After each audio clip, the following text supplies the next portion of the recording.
Hershey chess का प्रयोग। हम इस टॉपिक में हर्षे और चेस के प्रयोग के बारे में और प्रयोग के निष्कर्ष के बारे में पढ़ेंगे। आजकल ये प्रसिद्ध है कि हर जीवित कोशिका में एक केंद्रक होता है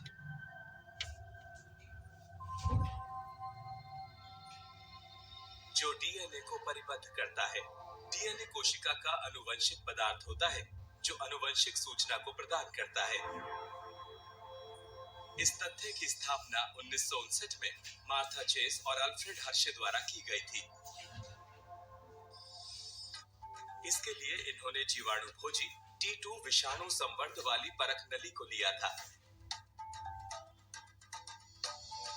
नजदीक से देखें तो T2 विषाणु की सरल संरचना को बताता है, जिसमें दो घटक होते हैं, अर्थात एक बाह्य प्रोटीन आवरण और एक आंतरिक न्यूक्लिक अम्ल डीएनए होते हैं। अगला महत्वपूर्ण मानदंड जिसे ध्यान में रखा गया है वो है प्रोटीन और डीएनए का विभिन्न रासायनिक संगठन। प्रोटीन में बहुत कम फास्फोरस होते हैं, लेकिन सल्फर की उच्च मात्रा होती है, जबकि डीएनए में केवल फास्फोरस होता है और कोई सल्फर उपस्थित नहीं होता। अब हम प्रयोग में आगे बढ़ते हैं। प्रयोग को पूरा करने के लिए T2 जीवाणुभोजी के दो विभिन्न नमूनों को अलग-अलग परख नलियों में लिया जाता है।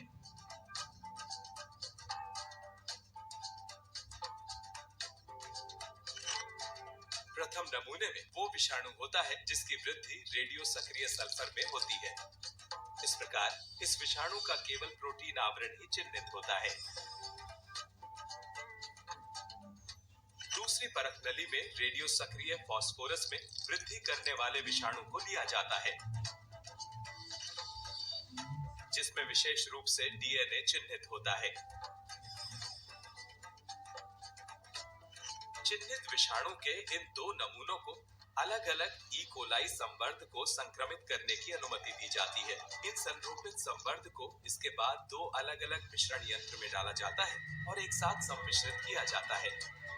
यह प्रक्रिया जीवाणु कोशिका पर उपस्थित किसी भी प्रकार के विभोजी कणों को बाहर निकालने के लिए की जाती है।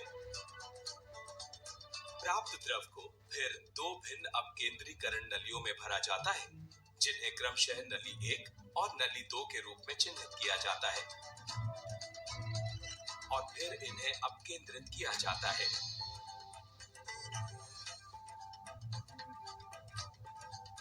अपकेंद्रीकरण के बाद जब दोनों नलियों को बाहर निकाला जाता है तो वे दो विशिष्ट निर्मित परतों को दर्शाती हैं। हल्की ऊपरी परत में विभोजी कण होते हैं और भारी निचली परत में जीवाणु कोशिका के कण होते हैं।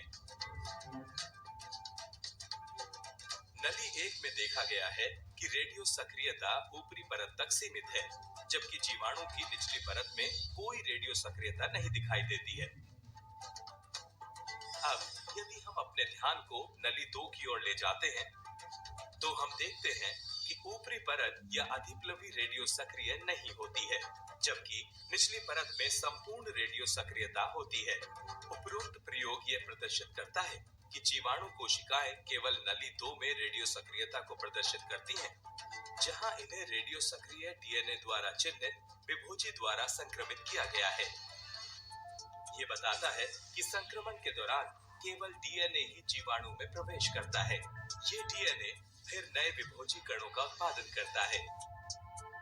इस प्रकार ये स्पष्ट रूप से सिद्ध किया गया है कि डीएनए ही आनुवंशिक पदार्थ है।